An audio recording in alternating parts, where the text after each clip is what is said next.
ड्रॉई यहाँ पे कौन होता है? मे बी एनी पर्सन, मतलब बिल ऑफ एक्सचेंज किसी भी पर्सन के ऊपर ड्रॉ हो सकता है, लेकिन चेक हमेशा ड्रॉ होता है हमेशा स्पेसिफाइड बैंकर के ऊपर ही। तो वो लिखा है only on a specified banker, मतलब बिल ऑफ एक्सचेंज में ड्रॉई कोई भी पर्सन हो सकता है, लेकिन चेक के केस में बैंकर ही ड्रॉई होगा। दूसरा, एक्सेप्टेंस। देखिए बिल ऑफ एक्सचेंज को एक्सेप्टेंस की जरूरत पड़ती है, मैंने आपको एग्जांपल देके समझाया था बिल ऑफ एक्सचेंज के वीडियो में। अगर आपने वो वीडियो नहीं देखा तो खास देखिएगा। मैंने आपको बताया था एक पर्सन बिल लेके आएगा, दूसरा पर्सन जिसको पैसे देने हैं वो साइन करेगा कि हाँ भाई एक्सेप्ट करता हूँ कि मैं पेमेंट दे दूंगा। तो इसका मतलब बिल ऑफ एक्सचेंज को एक्सेप्टेंस की जरूरत पड़ती है, लेकिन चेक में कोई भी एक्सेप्टेंस की जरूरत पड़ती नहीं है।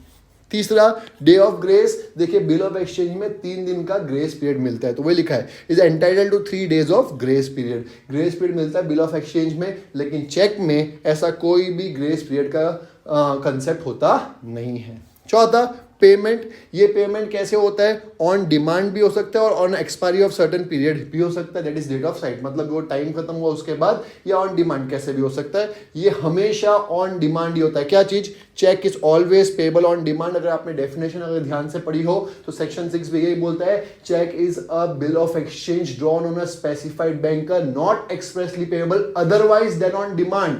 मतलब वो पेबल है ही नहीं अदरवाइज ऑन डिमांड, डिमांड नहीं किया जाएगा तब तक वो पेबल नहीं है। ये भी मैंने एग्जाम्पल देके समझाया था, चेक वाले वीडियो में जरूर देखिएगा, मैं उसकी लिंक जो है वो अंदर डाल दूंगा। आगे एस्पेक्ट, क्रॉसिंग में क्या आता है? ये देखिए crossing, bill of exchange can not B cross. Bill of exchange को कोई क्रॉसिंग नहीं कर सकता, लेकिन चेक को जो है क्रॉस कर सकते हैं। 2 पैरेलल लाइन जो खींचते हैं वो उसको क्रॉसिंग बोलते हैं, जिसमें जनरल क्रॉसिंग भी आती है, स्पेशल क्रॉसिंग भी आती है। तो चेक को क्रॉसिंग करते हैं, बिल ऑफ एक्सचेंज को कोई क्रॉसिंग करते नहीं है। Stamp, it require stamp. Bill of exchange को स्टैंपिंग करना कंपलसरी होता है, चेक में कोई स्टैंपिंग की रिक्वायरमेंट होती नहीं है। काउंटरमेंडिंग, काउंटरमेंडिंग का मतलब होता है स्टॉप पेमेंट करना या रोक देना, या बीच मतलब समझ लो गलत पेमेंट हो गई तो हम लोग स्टॉप पेमेंट कराते हैं, उसको काउंटरमेंडिंग बोलते हैं। तो वो लिखा है it can not be countermanded. Bill of exchange को काउंटरमेंड करना पॉसिबल नहीं है। चेक को हम लोग काउंटरमेंड करवा सकते हैं। अगर गलत जगह गलत पर्सन को हमने बिल दे दिया तो हम बैंकर को फोन करके बोल सकते हैं कि ये चेक पास ना करे, तो इसका मतलब स्टॉप पेमेंट करवा सकते हैं। तो किसमें? चेक में काउंटरमेंडिंग पॉसिबल है।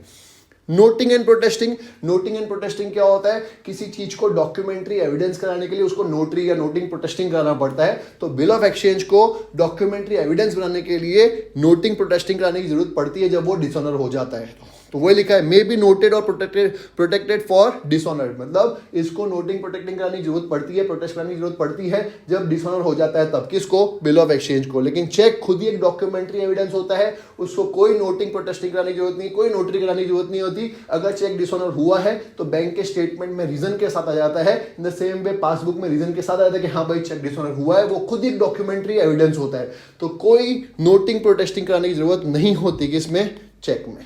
क्लियर? लास्ट है सेट्स। सेट्स मतलब एक से ज्यादा कॉपी।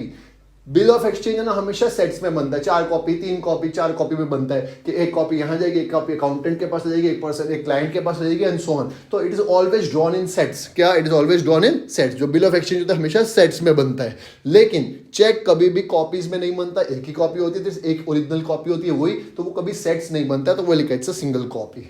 सिंपल है, एकदम बेसिक सा डिफरेंस था बिल ऑफ एक्सचेंज और चेक के बीच में। एक डिफरेंस आप ऐड और कर सकते हैं कि हर एक बिल ऑफ एक्सचेंज चेक नहीं होता, पर हर एक चेक तो बिल ऑफ एक्सचेंज होता है, क्योंकि डेफिनेशन जो चेक में यही आता है, cheque is a bill of exchange.